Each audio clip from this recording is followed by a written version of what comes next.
Hi everyone, this is Maureen from Team Valkyrie. So pag-uusapan natin for today is yung Unilevel Commission sa IAM Worldwide.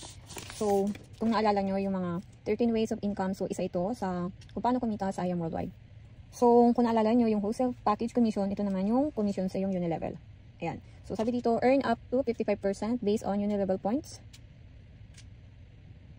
Point as an active distributor from your personal and group preferred purchase up to 10th level. So, ito yung mga binibili mong produkto at saka ng iyong grupo. So, repeat order ng iyong grupo at saka ito ay product based.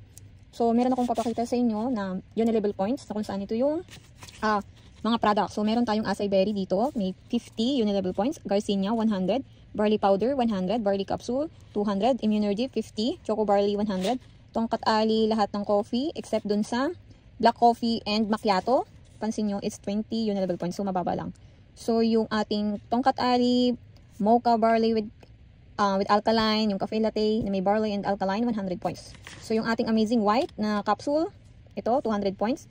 Barley soap, 100. Ayun. So, dito, ikaw ito. So, meron ditong level, rebates, and rank.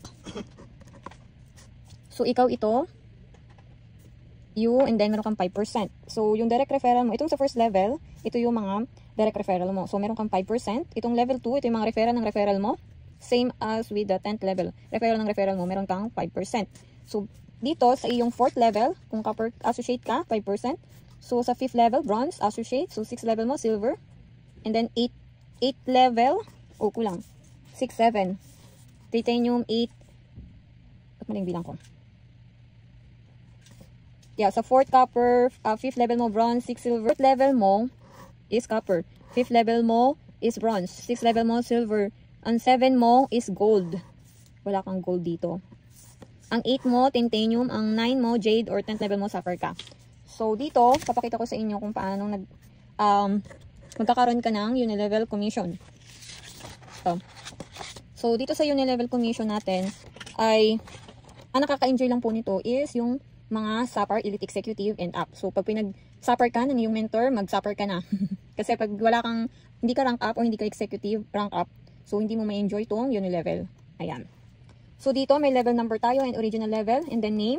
Itong UP, itong ating Unilevel points. So, itong Unilevel points natin, yung sa product points.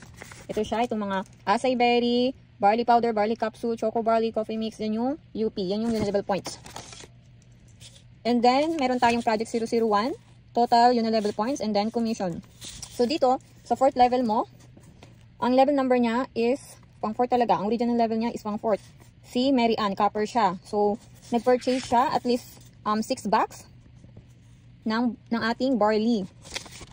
Ayan. So, sa project 001 niya, ima-minus niya yon, automatic yan sa system natin. So, 300. So, ang kanyang total Unilevel na lang is 300. So, diyan sa 300 na yan, may 5% ka. So, ang commission mo, 15 pesos. So, dito, ang original level niya is 13. Bakit naging 10 siya? So, ibig sabihin, yung kanyang mga nauna sa kanya ay hindi bumili. So, yung mga taong yun, yung mga downline mo na under mo na hindi bumili, ay mapupunta sa pinakang baba. Kaya magkakaroon dyan tayo ng roll-up compression. So, itong si 13 na original, ay bumili siya ng produkto. So, umangat yung position niya. Naging 10th level muna siya. Ayan, itong si Sarah.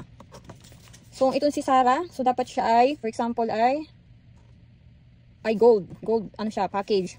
So, meron siyang Unilevel points, 200. So, bumili siya ng 2 kapilang siguro. So, nakulangan siya ng 100 na points. So, sayang naman. Hindi naman siya nakapunta dito sa ating Project 001. Kaya 0 siya. So, meron siyang total Unilevel points sa 200. So, meron kang 10 pesos. So, ganun po siya, mga mentors. And so forth and so on. Kung ilan pang level mo. Ayun. So, pag hindi ka bumili, yung mga downlines mo, makukompress lang siya. At kung sino yung mga bumibili lang, siya yung mapapakyat dito sa level na to. Ayan. So, laging tandaan, mas mainam na mag-rank up talaga para ma-enjoy mo tong Unilevel commission. Ayan. So, yun lamang po. Once again, this is Maureen from Team Valkyrie.